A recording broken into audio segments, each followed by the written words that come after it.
জানানো উচিত এবং সেই অনুপাতে আমাদের কাজ করা উচিত সবার। আমি সংবাদকর্মী সকল ভাই বোনদেরকে বলছি, আপনারা অবশ্যই অবশ্যই সবসময় সঠিক সত্য যে তথ্য বা যেটা আসলেই ঘটেছে বা যেটা আসলেই সত্য ঘটনা সেটাকেই আপনারা প্রচার করবেন, সেটাকে নিয়েই মানুষের বিপদে গিয়ে আসবেন।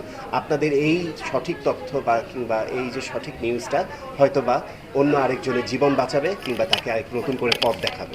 আমরা এরকমও দেখেছি যে একটা বাচ্চা চিৎকার করছে, সবাইকে সাহায্যের জন্য ডাকছে, কিন্তু কেউ সাহায্য না করে তার ভিডিও করছে। হ্যাঁ, এই যে মানুষের মানসিকতার যে একটা অভাব, এটা কিভাবে দেখেন? আসলে এই তো বললাম যে আসলে আমাদের ভিতরে মানবিকতা, দয়া, মায়া সব চলে গেছে। আমরা আসলে অমানুষ হয়ে গেছি। আমরা আসলে কি করছি আমরা নিজেরাও জানি না।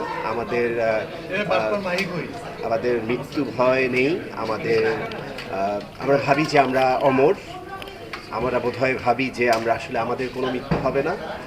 আমরা প্রত্যেকটা দুর্ঘটনা, প্রত্যেকটা অ্যাক্সিডেন্টকে এখন আনন্দের সাথে দেখি এবং আমি অনেক ভিডিওতে দেখেছি যে অনেকে ওখানে হাসাহাসি করছে।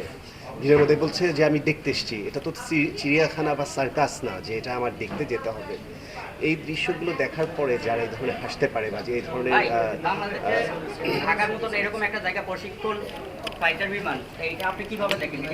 আমি একেবারেই এটা রং প্লেস।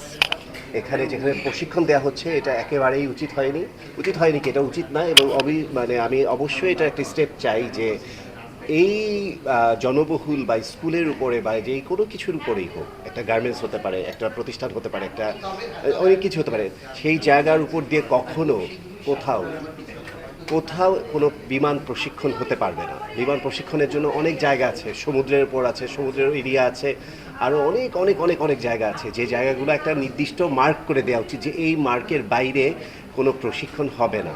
তাহলে আমাদের এই ধরনের অ্যাক্সিডেন্ট আমাদের আজকে দেখতে হতো না এবং আমাদেরকে এই ধরনের দৃশ্যগুলোকে আমাদের কখনোই হজম করতে হতো না আমার মনে হয়।